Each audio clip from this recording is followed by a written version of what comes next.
En fait, ça permet en fait l'action de Sandra de passer vite à l'action, etc., d'avoir un impact rapide. Ouais. Des résultats rapides. Ouais. La planification, ça permet plutôt d'avoir un impact sur le long terme. Donc, on va dire, on va être rapide. Exactement. Et on va aller plus loin ensemble, en fait, encore. Donc, c'est un peu l'avantage des deux. Et le fait de combiner, en fait, les deux, ça nous permet d'avoir un impact direct dans l'instant présent. C'est ça.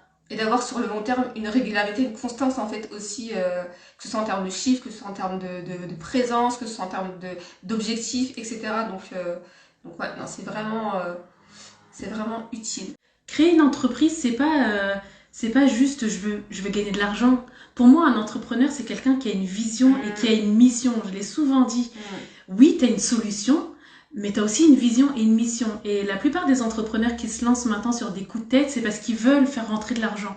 Je veux gagner de l'argent, donc je vais chercher une solution à résoudre et je vais gagner de l'argent. Effectivement, quand tu vois les choses comme ça, tu vois pas à long terme. Non. Mais un vrai entrepreneur, je sais pas moi, les gros entrepreneurs qui ont du succès, que vous connaissez, ils avaient une vision à long terme. Ils savent dans 5 ans quelle vie ils veulent, quel type d'entreprise ils veulent avoir, etc. Et c'est en partant de là, et puis quel impact ils veulent avoir sur le monde en fait. Moi je trouve qu'être un entrepreneur, c'est pas juste, comme je disais, voilà, avoir une solution, c'est vraiment voir plus loin, dans 5-10 ans, quel impact je vais avoir laissé dans ce monde.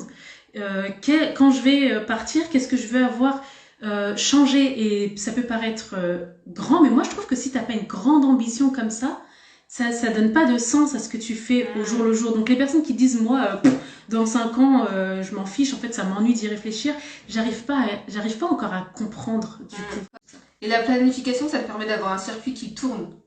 Un circuit qui te demande moins d'efforts. C'est ça. La planification, ça peut paraître très stressant parfois, mais en fait, c'est quelque chose qui est au contraire très reposant. C'est ça. En fait, sur le coup, c'est une étape à faire, mais sur l'année que tu as planifiée, sur le moment que tu as planifié, et ben, tu as beaucoup plus de temps pour toi, beaucoup plus de temps parce que tout est calculé, et puis justement beaucoup plus de temps pour laisser libre cours à ton improvisation, justement. Être libre. Alors que quand tu n'as pas planifié, chaque jour, tu sais pas en fait ce que tu dois faire. Non. Est-ce que ça vous arrive à vous de vous réveiller un matin et de vous dire, ok, mon objectif c'est ça, bon, qu'est-ce que je fais? Et la journée elle passe et t'es pas productif, t'es pas efficace.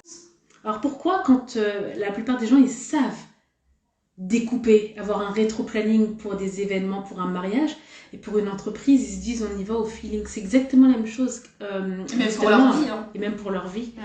Se marier, comme tu le dis, Gérald, c'est entreprendre. C'est avoir une date qui est annoncée. C'est avoir une vision, avoir une mission. Et du coup, c'est mettre en place les différentes actions pour que cette vision, cette mission se réalise de la manière la plus optimale possible. C'est préparer aussi les faux pas, les choses qui vont pas fonctionner. C'est se dire, bon, si ça fonctionne pas comme ça, quel est mon plan B? Ça, on le fait pour des mariages. Mais pour une entreprise, on est pris à court.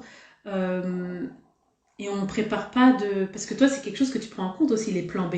Ouais, parce que... Dans la planification. C'est ça, je me dis toujours que c'est possible, hein, c'est toujours possible qu'il y ait un échec, qu'il y ait quelque chose qui ne se passe pas comme prévu, qu'il y ait des imprévus justement, etc.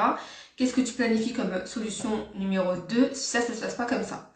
Solution numéro 3, si ça encore, ça ne se passe pas comme ça. C'est vrai que pour moi, la planification, c'est vraiment me dire, j'ai plusieurs possibilités aussi. Et c'est se remettre en question aussi tout le temps. C'est se dire, bon, ok, mon objectif, c'était ça. Le gros objectif, c'était ça. J'ai dégrossi.